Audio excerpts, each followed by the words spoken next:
అందరికీ శుభోదయం అండి. ఉదయకాల సమయము దేవుడు మన కొరకు సిద్ధపరిచిన వాక్యమును చదువుకుందాం. నిన్ను అత్యధికముగా అభివృద్ధి పొందించెదను. ఈ ఉదయకాల సమయము దేవుడు మనతో మాట్లాడుతూ ఉన్నారు.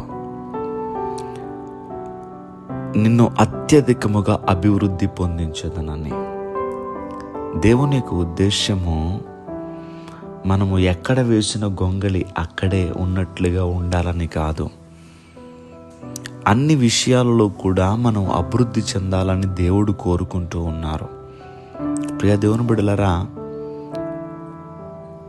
చాలామంది ఎలా ఆలోచిస్తారంటే, దేవుడేంటి మాకు ఇలా చేస్తున్నాడు, ఎందుకు మాకు ఈ శోధనలు, ఎందుకు మాకు ఈ ఇబ్బందులు. కొంతమంది ఏమో దేవుణ్ణి ఎరగకపోయినా అన్ని విషయాల్లో బాగుంటారు.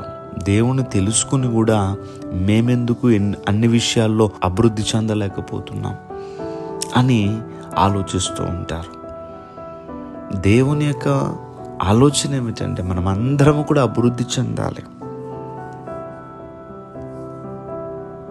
అయితే ఈ వాక్యములో నాకును నీకును మధ్య నా నిబంధన నియమించి నిన్ను అత్యధికముగా అభివృద్ధి పొందించుతానని అనే మాట కనబడుతుంది.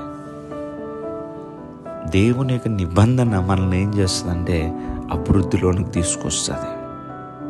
ఎవరితోటైతే దేవుడు నిబంధన చేసుకుంటారో ఆ నిబంధన వలన వారు అభివృద్ధిలోనికి వస్తారు. ఏమైనా శాపం వెంటాడుతుందేమో, పాపం వెంటాడుతుందేమో, ఆ పాపము నుండి శాపము నుండి విడిపించగలిగిన దేవుడు, ఆయన నిబంధన గొప్పది. నీ పాపము కంటే, నీ శాపము కంటే, నీ సమస్త స్థితిగతుల కంటే దేవుని యొక్క నిబంధన గొప్పది. ఆ నిబంధన నిన్ను అభివృద్ధిలోనికి తీసుకురాగలదు. దేవుడు అంటున్నాడు, ఆదమా మీరు అభివృద్ధి పొందండి అని. దేవుడు అబ్రహాము గారితో నువ్వు అభివృద్ధి పొందు.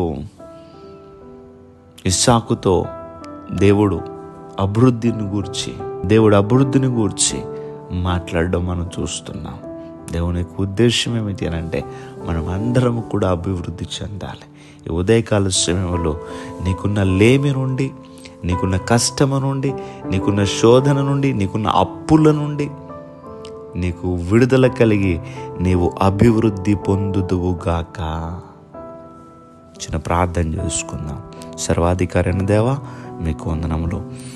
ఈరోజు నీ బిడ్డలు వారి పనులు ప్రారంభిస్తూ ఉంటుండగా నీ బిడ్డల పనులకు మీరు తోడుగా ఉండి మీ సహాయము నీ బిడ్డలకి దయచేయండి. వారి అవసరములన్నీ కూడా తీర్చండి. ఈరోజు వారి పనులకు, వారి ప్రయాణాలకు, వారి ఉద్యోగములకు, వారి వ్యాపారములకు మీరు తోడుగా ఉండే వారి అవసరాలన్నీ తీర్చి ఈరోజంతా నీ బిడ్డలు సంతోషంగా ఉండేలాగా మీ సన్నిధి తోడు నీ బిడ్డలకి దయచేయమని యేసుక్రీస్తు వారి యొక్క నామం పేరట అడిగి వేడుకుంటూ ఉన్నాం మా పరమ తండ్రి. Amen, amen, amen.